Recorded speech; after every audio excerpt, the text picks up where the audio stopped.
जी, अक्सर हमारे साथ ऐसा होता है कि हम किसी टॉपिक को, किसी अध्याय को अच्छे से पढ़ के जाते हैं और एग्ज़ाम में सीधे तथ्य पूछने की बजाय कुछ इस तरीके के प्रश्न हमारे सामने होते हैं और ये हमें फँसा लेते हैं।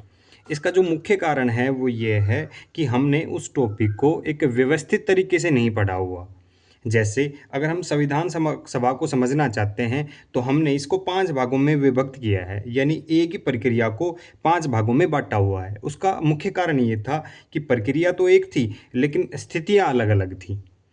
दूसरा दूसरा किसी भी टॉपिक को जब हम पढ़ते हैं, उस टॉपिक को पढ़ने से पहले उसका एक आधार, एक दृष्टिकोण हमारे मन में होना चाहिए। जैसे जब हम 2 भाग को पढ़ेंगे, तो हमारा दृष्टिकोण अलग होगा, बाकी 3 को पढ़ेंगे तो वो अलग होगा, क्योंकि स्थितियाँ अलग थीं। वो कैसे?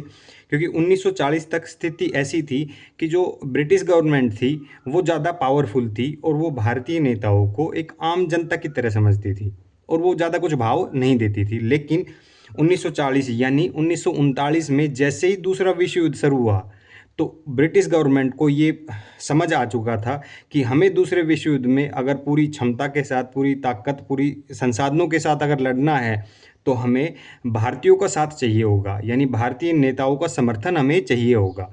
इसलिए 1940 से लेकर 1946 तक पहले अगस्त प्रस्ताव में कुछ देने की कोशिश की, फिर जब वो अस्वीकार हो गया तो फिर क्रिप्स मिशन, उसके बाद कैबिनेट मिशन, यानी 1940 के बाद जो स्थितियाँ थी वो अलग-अलग हो गई थी। उस समय ब्रिटिश को भी भारत की आवश्यकता थी। फिर उसके बाद यहाँ लास्ट के जब 2 भाग में हम पढ़ेंगे, तो यहाँ पर स्थिति कुछ अलग है। यहाँ पर जो संविधान सभा का निर्माण है वो हो चुका था। एक तरफ संविधान सभा अपना कार्य कर रही थी, दूसरी तरफ जो मुस्लिम लीग है वो इससे मुँह मोड़े बैठी थी। उसके पीछे का ये कारण था कि जो मुस्लिम लीग है उसे अपना अलग से पाकिस्तान चाहिए था। तीसरा, जो 93 देशी रियासतें थीं, वो अभी इस चीज़ में इस उम्मीद में बैठी थी कि पहले जब इनका अगर समाधान हो जाए, उसके बाद ही हम डिसाइड करें कि हमें क्या करना है। उसके बाद जो अंत में यानी 3 जून 1947 से लेकर 24 जनवरी 1950 तक जो स्थिति थी, वो अलग थी। यानी अब संविधान सभा बदल चुकी थी। मुस्लिम लीग जो है, वो 23 देशी रियासतों के साथ अपना अलग पाकिस्तान बना चुकी थी, बाकी अपना भारत बना चुकी थी। तो इस तरीके से जब आप हर एक पहलू को एक ही धागे में पिरोने की जब कोशिश करेंगे, जब उसको विजुअलाइज़ करेंगे, तो आप एग्ज़ाम में इस तरीके से कन्फ्यूज़ नहीं होंगे।